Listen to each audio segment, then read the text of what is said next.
itu biasanya mengambil spesifikasi tertentu di mana mereka lebih expert di bidang tertentu, dan gitu itu ya? Jadi mata kuliah yang mereka bawakan.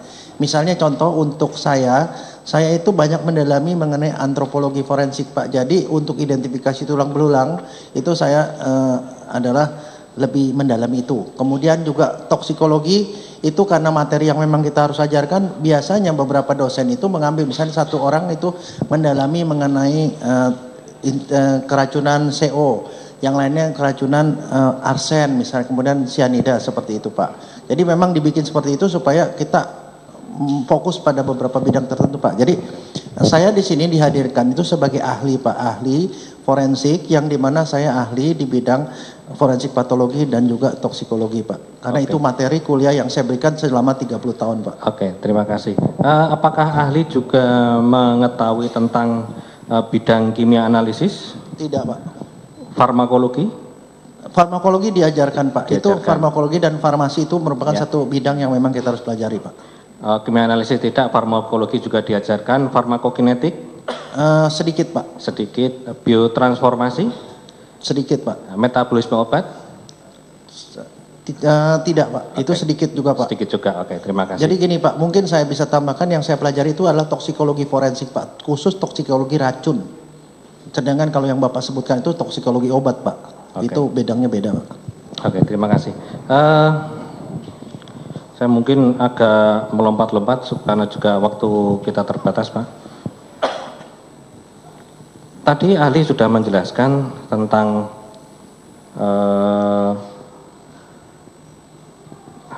tahapan-tahapan ya dalam forensik, melakukan forensik. Tadi ahli menjelaskan sebelum melakukan forensik biasanya seorang dokter forensik akan melakukan autopsi verbal, yaitu anamnesia ya, melakukan tanya jawab kepada keluarga.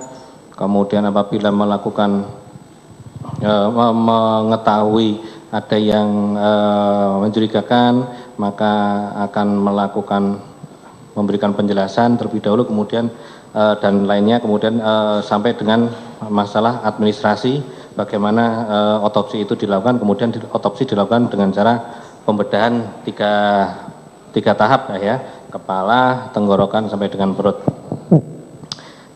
Tetapi saya melihat ini ada satu hal yang janggal dengan kesimpulan ahli, di mana ketika harus sebelum melakukan otopsi akan melakukan anamnesia, tetapi ahli kenapa ketika menyimpulkan akhirnya hanya berpendapat pada apa yang ditemukan. Kalaupun dalam kasus ini tadi ahli mencermatinya hanya ketika ditemukan sianida di dalam hasil visum, di dalam lambung, di dalam visum ini adalah ketika, bukan visum, kalau visum tadi dilakukan di visum tadi sudah jelaskan bahwa itu dilakukan perlu ada keterangan atau dilakukan toksikolog, tapi kemudian di hasil toksikologi kan hanya dilihat pada organ ditemukan 0,2.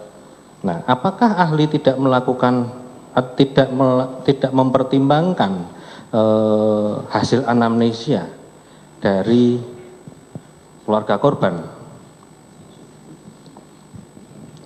Begini Pak, Bapak nanya ke saya itu yang seharusnya dilakukan atau pada kasus ini, karena kalau pada kasus ini saya bukan dalam posisi sebagai orang yang meriksa Pak. Oh begitu ya. Nah, jadi sekarang mungkin saya coba terangkan lagi Pak supaya lebih jelas ya. Begini Pak, kalau ada seorang ya menderita sakit atau diduga mengalami suatu keadaan yang parah akut, dia dibawa ke UGD, maka di UGD itu tidak ada dokter forensik Pak. Yang ada adalah dokter umum yang tugas jaga. Nah, dokter umum tugas jaga itu pertama harus memastikan dia itu kira-kira sakitnya apa, karena dia harus lakukan tindakan pertama. Jadi dia pasti tanya orang, nih sakitnya kenapa, apa yang terjadi, gejalanya aja apa, kadang kejadiannya kapan dan segala macam. Maaf, saya potong supaya cepat aja. Artinya berarti kalaupun dalam kasus ini ahli tadi tidak melakukan sebagai pelaku yang atau sebagai ahli forensiknya ya. Jadi ahli hanya melakukan penilaian berdasarkan hasil data toksikolog dalam hal ini ketika ahli mengomentari bahwa ini bukan cyanida yang diduga menyebabkan kematian korban, tapi ahli tidak mempertimbangkan suatu data-data lainnya, begitu ya? Begini Pak, yang ada di dalam literatur dan yang kami pelajari di Fakultas Kedokteran khususnya kedokteran forensik, itu adalah bahwa kalau kita mau mendiagnosis yang namanya keracunan cyanida, itu sebenarnya kita harus mempertimbangkan semua Pak. Pertama, kalau saya sebagai dokter forensik nih ya, untuk bikin kesimpulan.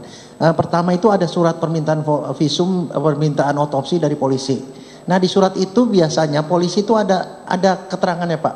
Ditemukan meninggal di sana habis minum kopi dan kejadian jam berapa itu sudah ada. Kalau itu sudah cukup jelas, kita nggak banyak nanya ke polisi. Tapi kalau belum jelas kita hubungi polisinya. Jadi anamnesis kita lakukan ke polisi. Bapak ketemunya di kapan, kondisinya gimana, ada muntah nggak segala macam, itu kita tanya ke polisi Pak. Kalau misalnya sana itu informasinya. Mohon izin saya potong lagi. Berarti dalam hal ini saudara kan tidak melakukan anamnesia ke polisi ya? Oke. Saudara hanya mengomentari terhadap hasil toksikologi ini saja. Oke, cukup. Terima kasih. Kemudian kalaupun saudara hanya melihat berkomentar terhadap hasil toksikologi, bisa minta bantuan kepada penasihat hukum atau operator untuk melihat, memaparkan, daripada saya maju membawa berkas, memaparkan hasil toksikolog yang BB1, BB2, BB3 dan seterusnya tadi.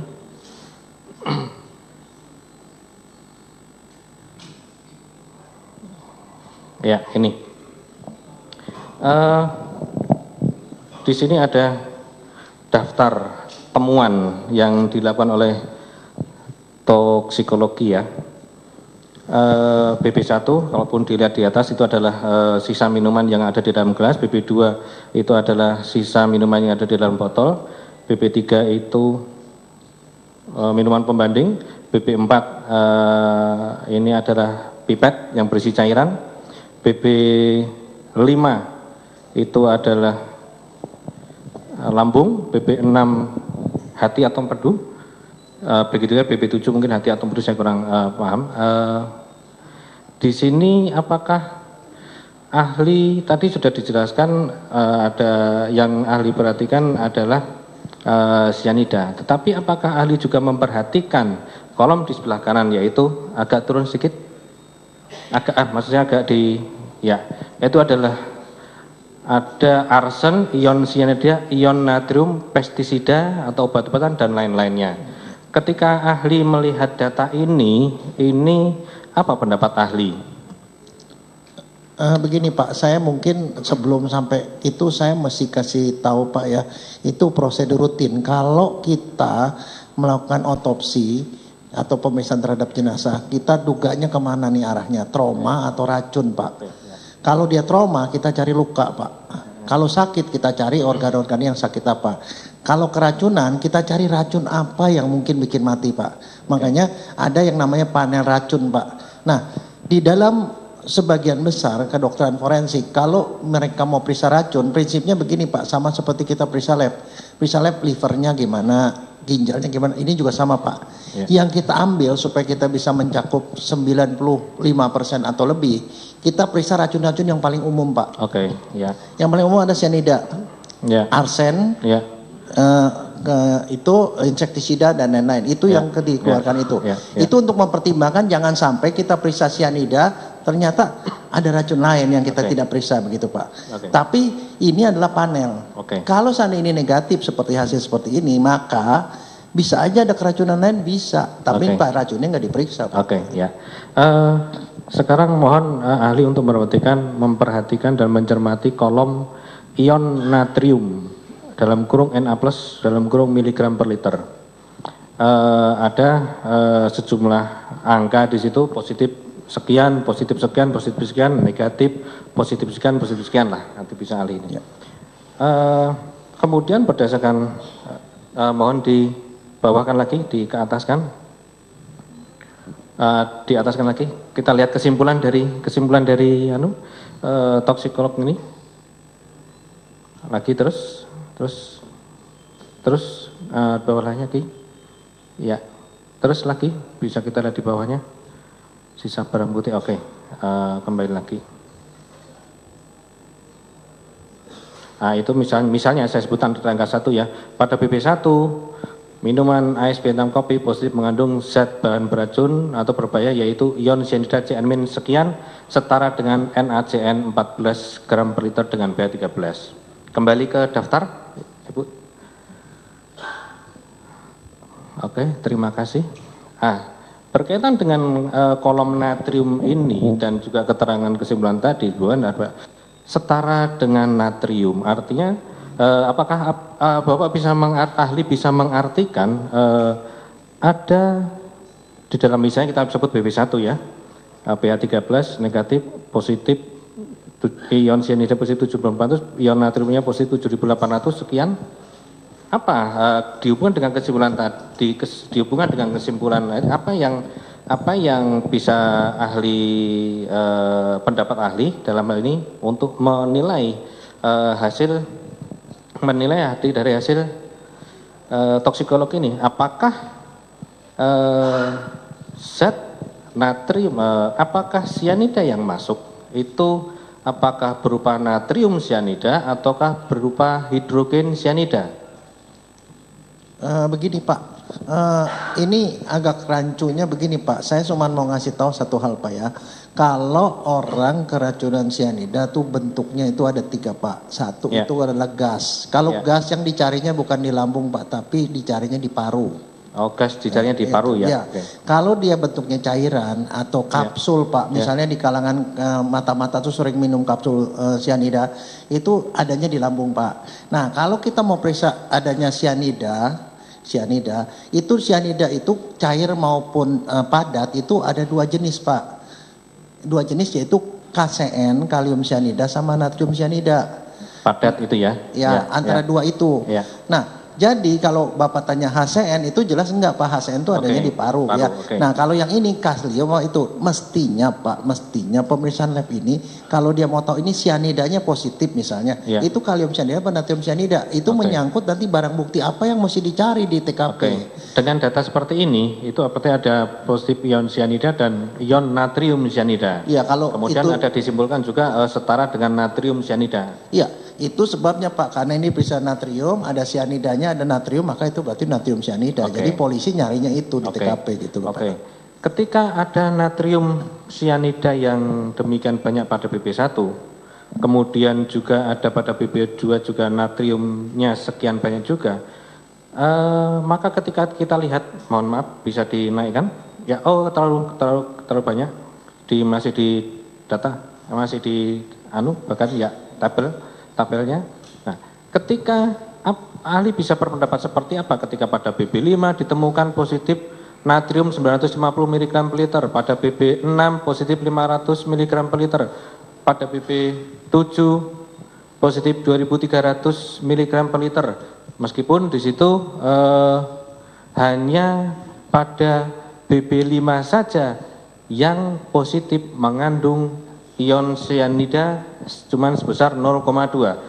Karena harus kita kaitkan juga dengan keterangan dari saksi-saksi di mana melihat Mirna meminum kopi kopi Vietnam es kopi yang berdasarkan hasil toksikologi ini juga sudah dijelaskan bahwa di dalam sisa minuman mengandung natrium cyanida. Mohon penjelasannya. Begini Pak, tadi ya seperti saya katakan natrium atau kalium diperiksa Pak, di dalam itu hanya untuk mencari jenis cyanidanya.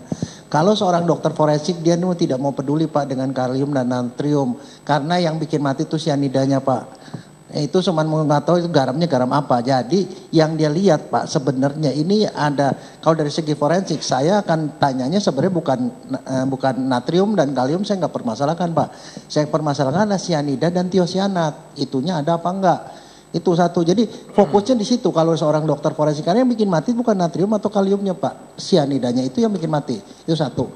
Jadi kita tidak perlu mempertimbangkan apa yang diminum sebelumnya gitu ya. Bagaimana keterangan dari keluarga ataupun orang yang melihat seperti apa, tidak perlu dipertimbangkan ya Pak? Begini ya? Pak, Bapak barangkali mesti ini, kalau seorang polisi datang ke dokter, dia tuh mau tahu sebab matinya apa Pak, itu.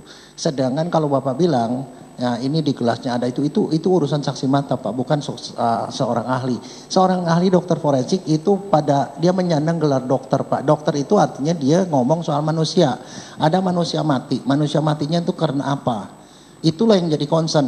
Tadi kan saya sudah bilang, seandainya di sini ada baygon Pak, 1 gelas, berapapun banyaknya, kalau selama saya tidak minum dan di badan saya tidak ada, berarti saya tidak keracunan baygon Pak. Itu nggak ada hubungannya dengan tugas dokter Pak. Oke, memang perlu diketahui bahwa di visum et repertum pun tidak menjelaskan tentang penyebab kematiannya, masih harus menunggu hasil toksikolog, dan inilah hasil toksikologi. Kemudian tentang pendapatnya dituangkan sudah dituang dalam berita acara, tadi sudah dibenarkan prosedurnya seperti apa dijelaskan oleh ahli seperti itu, tapi komentar bagaimana pendapatnya nanti tinggal mohon majelis hakim yang menilai. Kemudian tentang saya tertarik tadi terhadap pendapat Bapak bahwa pendapat ahli ya, ada 7.400 ini ahli mengatakan itu cukup besar, dan apabila itu memang terkandung di dalam minuman, maka ataupun ada orang yang ada di situ, maka juga akan mengalami gejala yang lapse ya.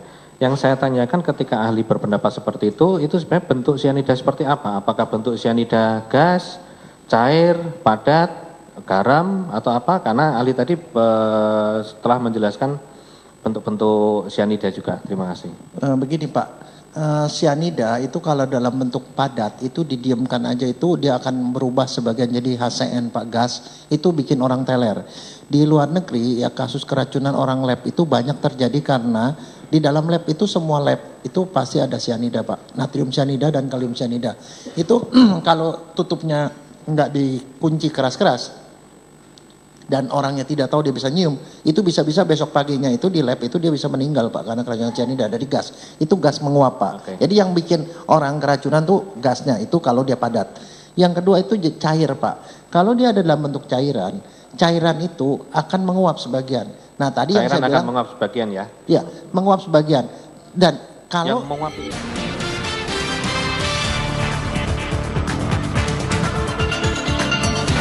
Kan untuk gali jenazah Pak, gali kubur untuk menentukan sebab mati. Jadi maksudnya saya begini, jangan dokter dipaksa memutuskan sesuatu yang dia sendiri tidak tahu gitu loh Pak. Kalau periksa luar, dokter tidak tahu apa-apa, itunya prinsipnya, dia tidak bisa menentukan sebab mati. Jadi jangan dipaksa, kalau mau dipaksa ya gali kubur, itu. Ya, artinya kemudian ketika memang ada, setelah dijelaskan tetap ada keberatan, apakah pengambilan sampel itu bisa benarkan, meskipun tadi menurut ahli itu hanya nantinya bisa dibutuhkan sebagai pemeriksaan luar saja. Begini Pak, tetap itu ada nilainya Pak. Cuma nanti tetap aja kalau dibilang kalau menurut dokter matinya apa, yang kita tidak tahu juga gitu loh Pak. Itu aja. Seandainya misalnya sianida positif, seandainya misalnya positif dan kadarnya cukup. Kalau ditanya matinya sianida, iya belum tentu, bisa aja berbarengan dengan sianida ternyata dia serangan jantung dulu misalnya. Kita tidak tahu Pak. Jadi, nah sekarang ada usaha-usaha di luar. Bagaimana kalau seandainya otopsi tidak dilakukan dan kemudian kita cari usaha lain? Itu memang ada Pak, yang namanya virtual otopsi Pak. Pakai CT scan, MRI segala macam yang sekarang sedang berkembang di dunia forensik. Itu yang terbaru. Tetapi itu hanya dipakai untuk kasus trauma. Trauma misalnya orang patah tulang, di dalamnya ada perdarahan, itu pakai CT scan, MRI bisa Pak. Tapi kalau racun tidak bisa. Karena waktu periksa racun dokter itu ada hal lain yang nggak bisa dilihat dengan gambar Pak, yaitu bau dan warna Pak. Kalau misalnya pakai CT scan kita tidak tahu warna lambungnya tuh merah, hitam, biru dan segala macam kita tidak tahu Pak. Dan bau juga tidak. Dan satu lagi Pak, kalau dokter otopsi dia menyentuh organnya. Jadi dia tahu apa organnya keras, organnya lembek dan segala macam. Itu menentukan juga diagnosis.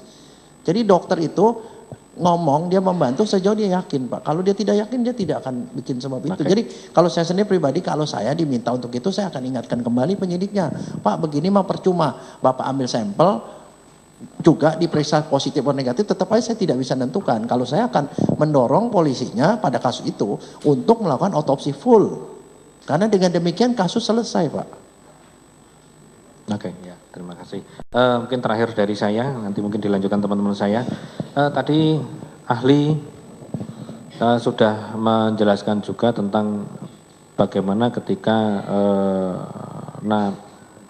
cairan cyanida itu masuk melalui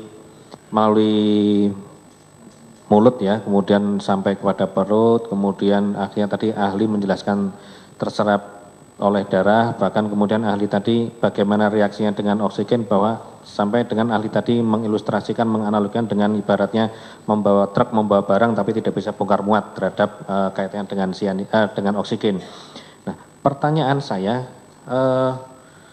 sampai seberapa cepat itu efek tidak terbawanya atau begini, atau tidak dapat berfungsinya atau bergunanya oksigen itu di dalam organ tubuh?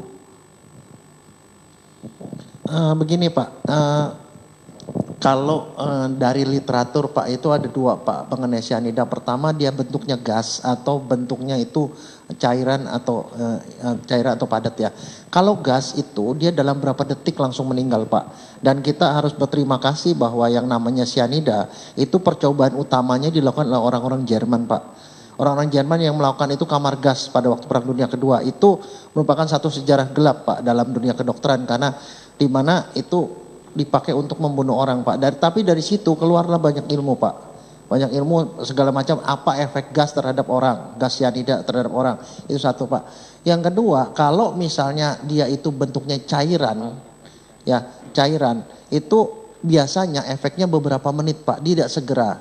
Tidak segera, jadi dia bisa makan waktu 5 menit, 10 menit, 20 menit, itu bisa Pak, tergantung kadarnya berapa banyak. Tergantung kadar berapa kadarnya. banyak ya. Tapi kalau dia makannya dalam bentuk padat Pak, itu memang sudah di-prepare sebelumnya, itu dimasukin dalam kapsul, isi kapsulnya 150 sampai 250 mg Pak, itu dia taruh di kantong. Jadi kalau saya tuh spy, misalnya saya diinterogasi, daripada saya buka rahasia negara, saya kemut, itu langsung saya meninggal seketika itu juga Pak. Itu setahu Bapak dari detail yang Bapak baca sampai berapa kapsul itu tadi? 150 sampai 250 Pak, itu lethal dose, artinya kalau dimakan langsung mati Pak, itu segitu. Dari literatur yang Bapak baca, bentuk padat itu biasanya apa Pak? Itu NaCN dan KCN Pak, tapi lebih banyak KCN Pak. Lebih banyak KCN ya? Ya, KCN itu hampir semua lab ada, tapi NaCN itu lebih jarang Pak. Oke. Dilanjutkan lagi Pak, jadi gimana? Kalaupun bentuk padat itu juga cepat. Kalau juga, bentuk ya? padat itu cuma dikemut aja Pak, langsung larut, langsung meninggal Pak seketika itu juga Pak. Nah makanya itu penyebab meninggalnya tadi itu kan karena organ tidak bisa menampung oksigen, begitu ya Pak? Bukan, begini Pak, jadi cyanida masuk ke dalam lambung, kemudian masuk ke hati mencoba melakukan detoksifikasi, tapi dia tidak sanggup karena jumlahnya terlalu banyak.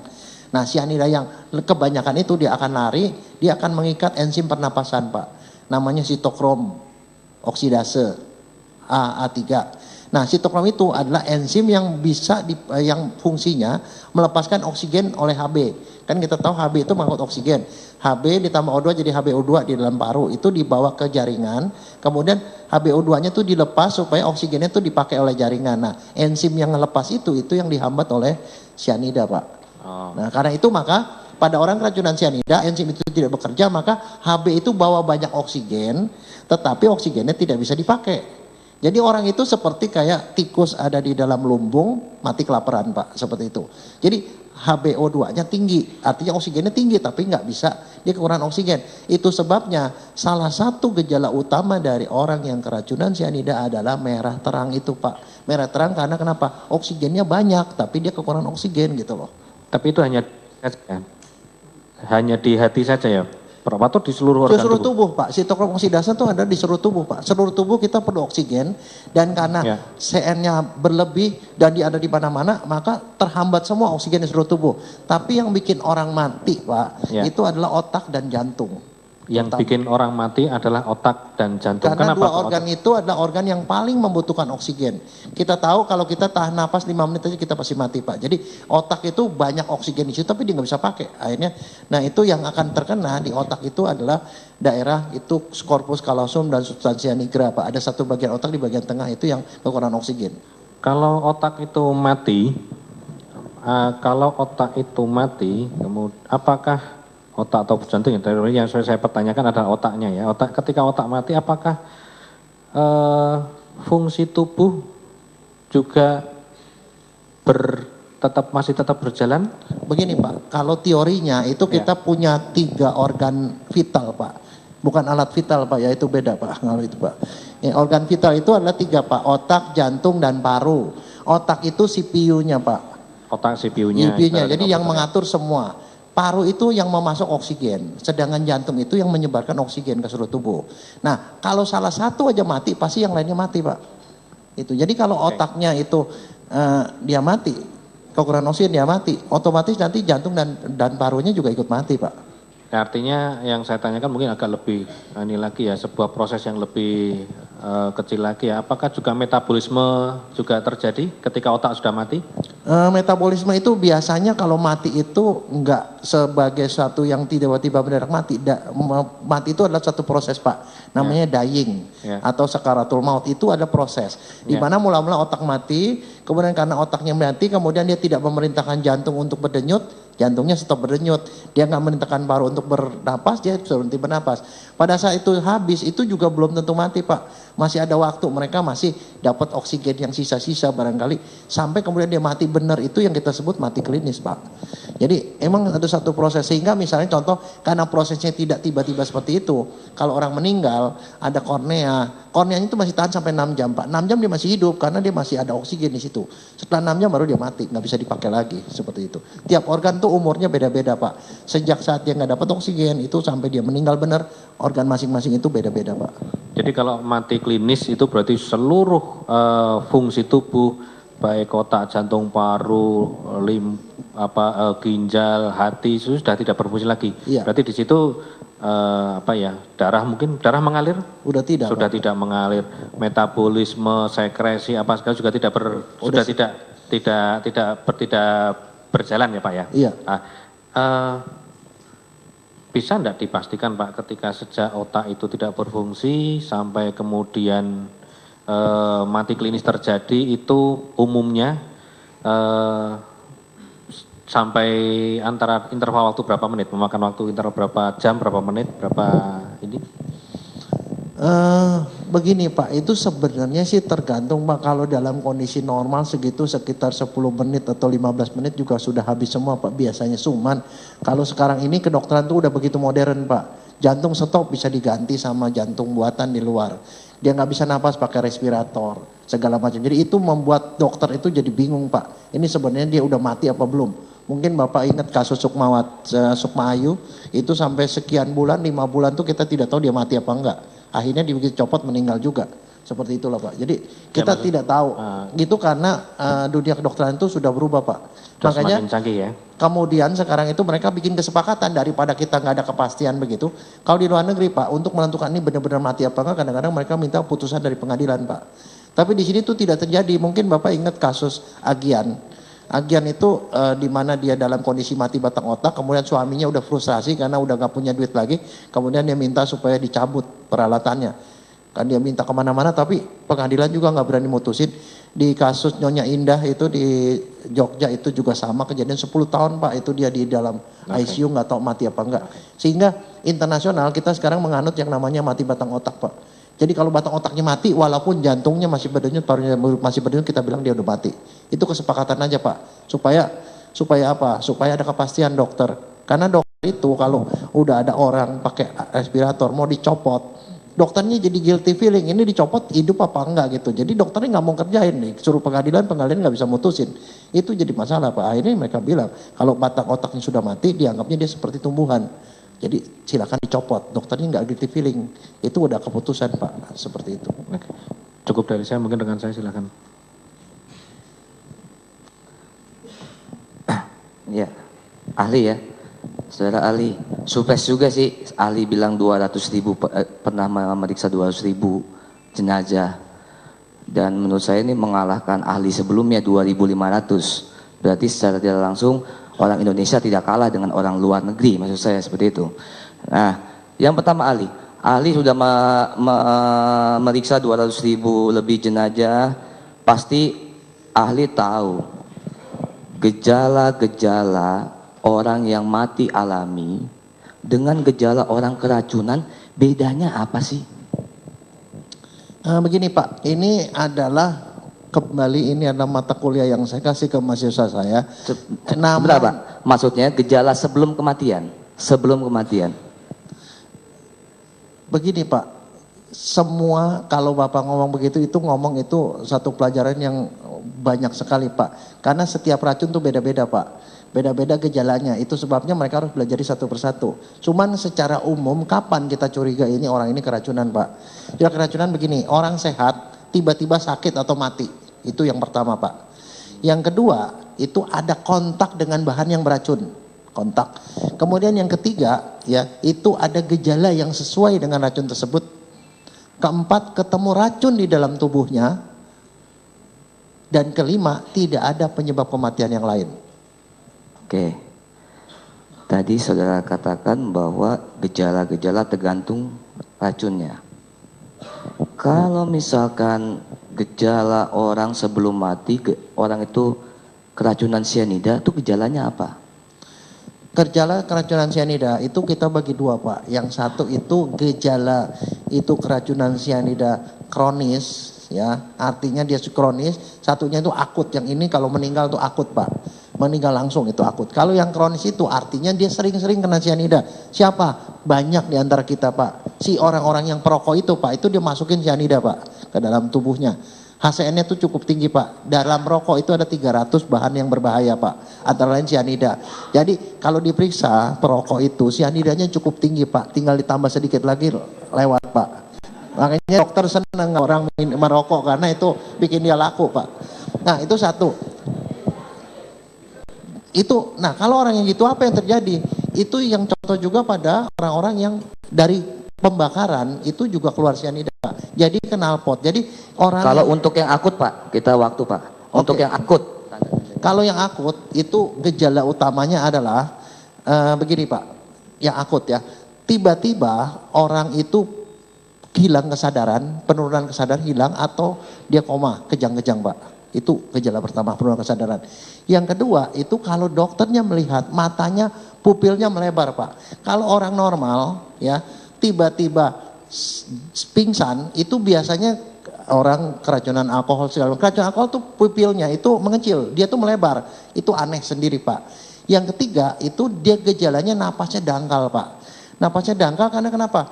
Kemoreseptor di leher sini, di pembuluh darah leher bilang oksigen masih banyak, napasnya pelan-pelan aja gitu. Itu reaksi.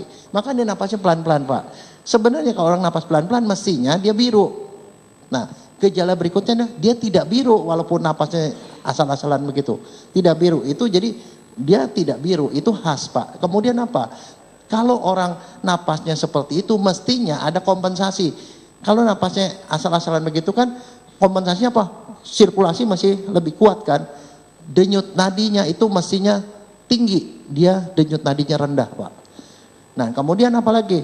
Satunya lagi denyut nadi rendah mestinya hipertensi Pak. Dia hipotensi.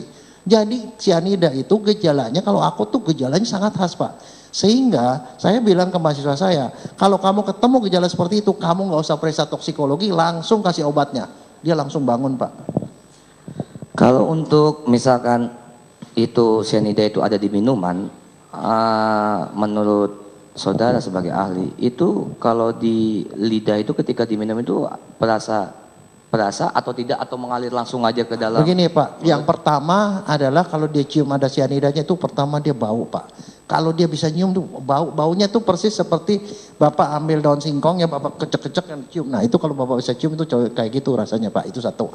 Tapi kalau Bapak nggak bisa cium, kita nggak bisa cium tuh semua rasanya tuk seperti ada yang menyengat gitu. Tapi kita tidak tahu bau apa. Itu seperti itu Pak. Kalau sampai di lidah, itu... Nah kalau di lidah dia itu karena sifatnya NaCN, Na itu basa kuat, Cn itu basa lemah, asam lemah, maka sifatnya basa. Rasanya itu getir pahit Pak, seperti mencicipi sabun. Seperti mencicipi sabun Pak. Kalau mau coba bisa Pak. Saya ada banyak Pak di lab Pak. Sudah dilihat percobaannya Pak? Iya Pak, di itu sini. Ya. Ya. Nah, selanjutnya Pak, kalau misalkan orang minum racun atau mengkonsumsi yang bahan yang ada racunnya lewat oral ya, itu kan pasti kan yang Bapak tadi tujukan lambungnya dulu ya. Itu pasti semua racun itu yang dikonsumsi pasti ada di lambung. Iya Pak, lewat situ Pak, nggak bisa pasti ada kan di lambung. Kalau tidak ada di lambung berarti dia tidak mungkin mengkonsumsi racun seperti itu. Begini Pak, sebenarnya begini, kita jangan lihat itu sepotong-sepotong. Saya pernah dapetin kasus Pak ya, orang. Tidak, yang saya hanya pengen tanya, kalau misalkan orang mengkonsumsi racun, ya. Racun apa aja, pasti di lambung ditemukan racun kan itu? Ditemukan racun asal tidak lewat dari 6 jam Pak. Karena begini, ada masa namanya pengosongan lambung. Barang yang masuk ke lambung, itu dia nongkrong di situ 6 jam Pak. Terus kemudian dia baru keluar ke usus. Jadi kalau lewat 6 jam itu bisa aja tidak ada di lambung tapi ada di usus halus. Kalau lebih lama lagi di usus besar. Tapi itu hanya terjadi pada racun-racun yang tidak sangat beracun Pak. Kalau cyanida nggak begitu. Tapi kalau yang mengakibatkan kematian, khusus untuk racun yang mengakibatkan kematian, racun akut, kematiannya akut itu, tapi semua racun itu pasti ditemukan di lambung. Ada sisanya Pak. Pasti tapi ada pernah ya. Saya dapetin satu kasus dia udah lewat Pak. Itu kasus keracunan baygon, di mana di lambungnya tidak ada, dia udah turun semua sampai ke usus halus. Itu sebabnya kalau kita tidak periksa sampai ke dalam-dalamnya semua, kita tidak tahu. Pada kasus itu, kasusnya tuh hampir miss Pak. Hampir miss karena kenapa? Dia periksa isi lambungnya doang, hasilnya negatif. Pada waktu itu saya dipanggil untuk otopsi di Palangkaraya. Begitu di Palangkaraya saya kaget karena ternyata dokternya juga sama. Dia cuma ngambil isi lambungnya itu diperiksa di puslap 4. Diperiksa, cuma isi lambungnya hasilnya negatif. Makanya terus dia bingung matinya apa. Padahal fakta-fakta itu katanya minum baygon. Saya datang sana untuk otopsi. Begitu otopsi saya lihatin loh kenapa organnya kagak diperiksa. Saya periksa ternyata baygonnya itu ada di usus halus dan usus besar Pak. Udah turun ke bawah karena dia tidak terlalu beracun. Jadi sempat lama dia hidup, kalau udah sampai ke situ Pak udah lewat 6 jam Pak. Ya. Kalau Anda sebagai ahli, ketika ada mayat datang ke tempat saudara, terus kan saudara kan tanya kepada orang ya, penyidiknya atau orangnya, ini sebabnya apa? Dikatakan bahwa dia mati ini dikarenakan meminum sesuatu tiba-tiba kolaps meninggal. Ya. Itu kalau Anda sebagai ahlinya itu kesimpulan awal Anda itu seperti apa? Begini Pak, ini juga doktrin Pak. Dokter itu tidak boleh nebak Pak. Tidak boleh nebak. Jadi kalau kita tahu gitu itu ada informasi. Kemudian dokter melakukan pemeriksaan luar.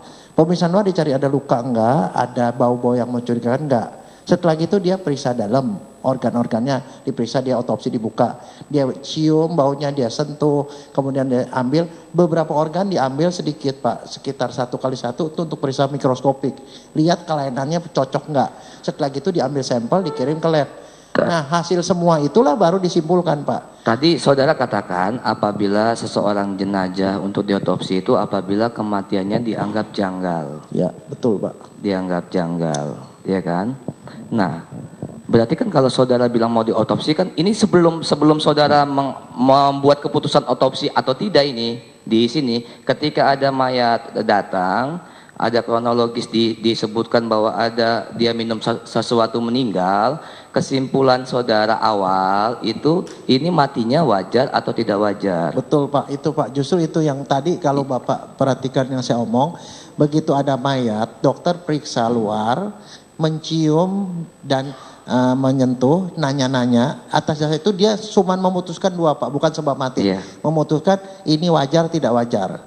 Kalau wajar, dia keluarin surat karena dengan melakukan tanya jawab aja udah cukup karena penyakit itu gejala. Kalau sesuai dengan kronologis itu, kalau Anda sebagai ahli itu wajar atau tidak wajar? Tidak wajar Pak. Tidak wajar. Tidak wajar. Sebentar.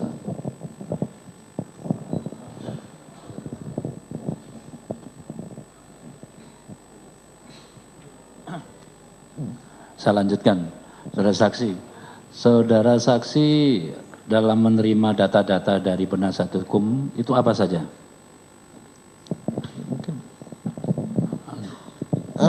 Yang saya terima sih pada waktu itu adalah yang hasil surat permintaan otopsi, kemudian hasil permintaan rekam medis dari Rumah Sakit Abdi Waluyo, terus hasil rekam medisnya yang terkait dokter-dokter aja Pak sama hasil lab itu Pak. Hasil visum et repertumnya? Saya baca juga. Baca. Saudara membaca hasil visum et repertumnya? Iya. Kalau saudara membaca hasil visum et repertum dari dokter forensik, Iya. apa kesimpulan dari dokter forensik itu? Itu bisa dibaca Pak di situ Pak. Ya monggo, silakan. Itu coba diperbesar. Itu dia bilang kan sebab mati itu menunggu hasil lab kan itu. Menunggu hasil lab. Kalau menurut saya, ya kalau menurut saya. Enggak, dibaca aja Pak kesimpulannya, monggo. Karena Anda sudah membaca data-data yang disampaikan penasihat hukum. Ya maksudnya apa Pak dibaca Pak? Itu kita semua bisa baca Pak. Iya, artinya ini... Enggak, Bapak tolong tunjukkan bagian mana yang Bapak mau tanya gitu loh. Nah ya, kan di kesimpulannya baca. Kalau Anda membaca kesimpulannya tolong dibaca. Apa yang saudara analisa terkait dengan hasil visum et repertum itu? Sekarang gini Pak ya. Ini pertama dokter itu mengatakan siapa yang diotopsi. Itu seorang perempuan usia 25 sampai 30 tahun. Itu mengenai identitas Pak. Yang kedua, sudah dilakukan pengawetan jenazah. Ya itu artinya sudah ada intervensi dari luar dan dirias.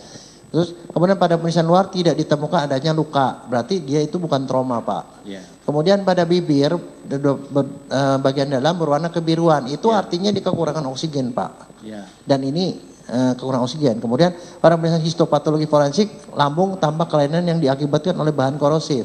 Yeah. Terus sebab kematian orang ini adalah menunggu hasil lab forensik. Ya. Artinya dokter visum et repertum kan meminta ahli ya toh, dari lab, yaitu yang disampaikan dalam bentuk laporannya atau kesimpulan dari hasil pemeriksaan terhadap barang bukti minuman kopi, dan hasilnya oleh Dr. Nur Samran disampaikan juga dalam persidangan. Dan ini fakta bahwa dalam hasil pemeriksaan dokter toksikologi bahwa terdapat di dalam minuman Vietnamese kopi itu ada mengandung sianida. Nah, terkait dengan pendapat saudara tadi, apakah saudara juga mencermati hasil yang diberikan oleh dokter forensik maupun dokter toksikologi? Gini Pak, ini adalah sebenarnya pembagian tugas Pak. Kalau yang menghitung kadar itu adalah ahli lapor. Beliau itu sudah melakukan tugasnya Pak. Nah dari lapor itu kan barang buktinya sebenarnya dibagi dua Pak. Adalah masalah barang bukti di TKP dan satu lagi barang bukti yang berasal dari manusia. Yang dari manusia itu adalah suman isi lambung dari Abdi Waluyo yang satu speed itu 0,1. Kemudian lambung, kemudian itu hati.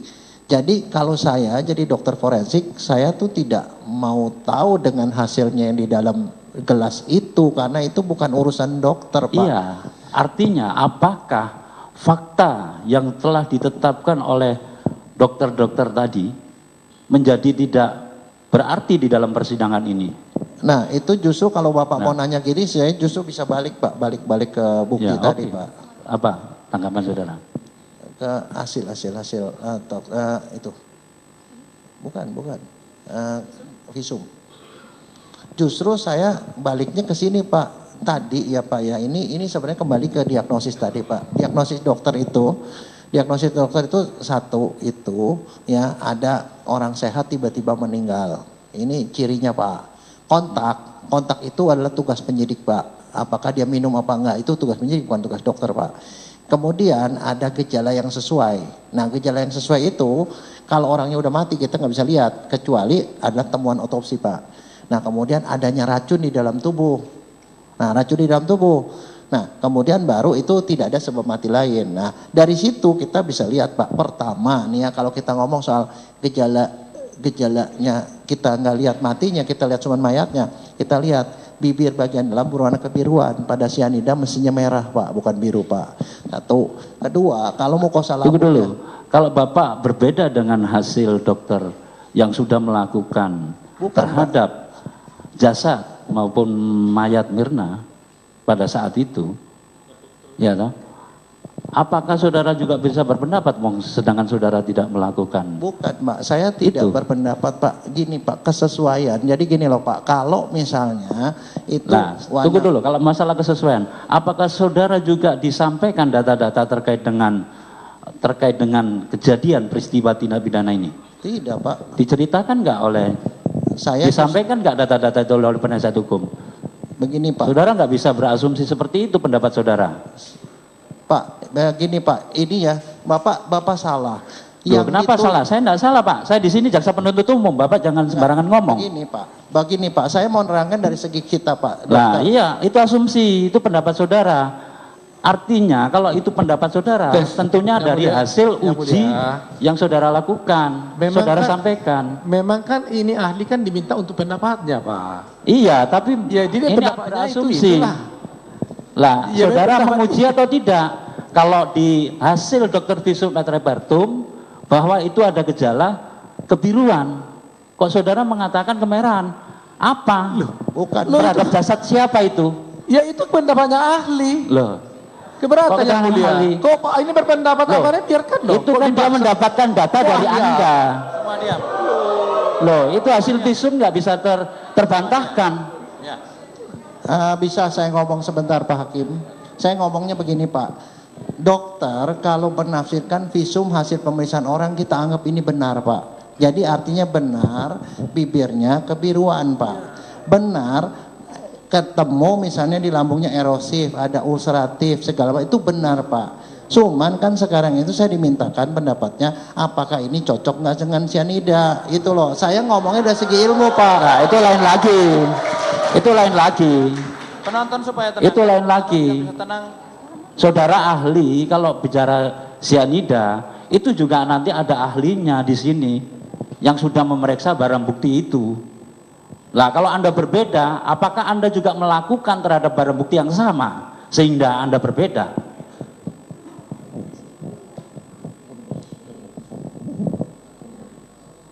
Ayo jawab. Loh, saya justru bingung Bapak nanyanya Ya, ya. apaan Pak. Nah, Anda juga jangan membuat bingung kami. Ya. Silakan jawab. Begini ya. Jadi ya, coba tenang ya, semua tenang. Kalau nggak tenang kita skor. Ya. Supaya ahli, kan ahli mendahului pendapatnya itu karena ada data dari penasihat hukum yang disodorkan kepada saudara. Ya. Ya toh? Dengan data itu apa pendapat saudara? Ya, betul, Pak. Ya, begitulah. Ya, supaya jangan bingung. Ya. Jadi saya ini sama sekali tidak bilang ini salah Pak. Ini emang temuan dan dokter tuh nggak boleh bohong Pak. Saya yakin 100% bahwa ini tidak bohong, kenyataan seperti itu. Kan saudara sudah bersumpah, Ya. ya kan? Iya. Nah, karena hasilnya seperti ini, cuman tadi kalau soal lab saya bilang saya sih tidak mau peduli dengan hasilnya yang di gelas segala macam. Yang kita peduli adalah hasilnya dengan yang di lambung. Berarti Anda berpihak. Kalau begitu, hanya membedakan ini yang hanya di gelas tidak saya Jangan ya. tanggapi. Lah itu Anda memihak begitu. Keberatan kami majelis hakim. Ya keberatan saya. Kami jaksa penuntut keberatan. Diam, ganggu.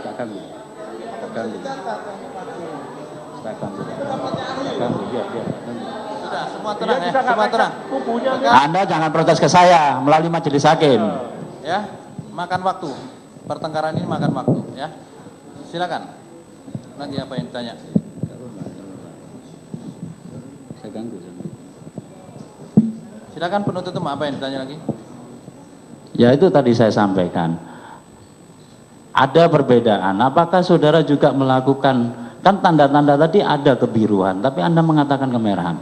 Dasarnya apa? Saudara tidak melakukan otopsi terhadap jasad itu. Saya menyimpulkan. Bapak begini Pak, Bapak salah sangka Pak. Saya nggak mau memaksa dia jadi merah terang Pak. Saya ini ngomong teorinya, kalau cyanida seperti ini, kalau datanya seperti ini tidak cocok, Pak, itu loh. Berarti Anda, Kita sidang skor saja kalau tunggu dulu, berarti Anda, keluar saja ya. Ya. Kalau penonton masih ribut, kita skor, penonton keluar baru sidang kita lanjutkan. Ya. Kita bukan tontonan yang harus disorakin, ya. Silakan lanjutkan. Saudara ahli, tadi saya sangat keberatan kalau ahli mengatakan bahwa tidak melakukan otopsi, ya toh. Padahal ahli di situ tadi menyampaikan di awal bahwa ahli juga mengamati sebelum mengemelming. Ya toh. Apakah ahli juga menanyakan ke keluarga sebelum mengemelming? Tahu ada keberatan dari keluarga? Tahu, Pak. Tahu. Apalagi yang saudara tahu? Dia keberatan, dia meninggal karena sehabis minum kopi, mendadak meninggal. Oke. Itu aja, Pak. Ya. Dan sudah ada polisi di situ, Pak. Nah, perkembangan lebih lanjut setelah itu penyidikan dilaksanakan. Kan itu penyidik telah menemukan dari beberapa barang bukti. Kemudian dimintakan kepada rumah sakit untuk melakukan otopsi. Nah, kesimpulan dokter melalui visum et repertumnya ditindaklanjuti untuk mengetahui racun apa yang masuk dalam tubuh korban. Maka itu ada ahli toksikologi. Dan ahli toksikologi secara tegas dan menyatakan bahwa barang bukti yang tidak terbantahkan tadi mengandung cyanida.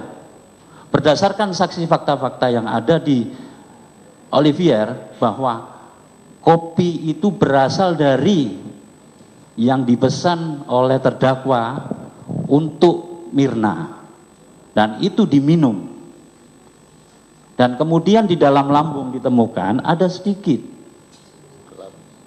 dan itu disimpulkan juga di dalam hasil visum et repertum.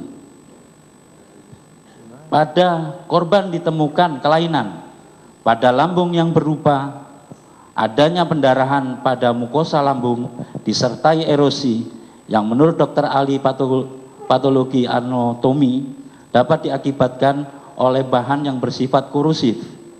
Korosif yang terjadi pada lambung sangat berat karena hampir seluruh permukaan dinding lambung mengalami korosif. Nah, dari hasil toksikologi menyatakan bahwa kopi yang diminum korban Mirna adalah bersianida. Nah, sedangkan ahli mengatakan bahwa kopi yang ada dalam hasil pemeriksaan itu juga terdeteksi adanya kafein, bukan hanya sianida aja. Lah artinya di situ ada kesesuaian,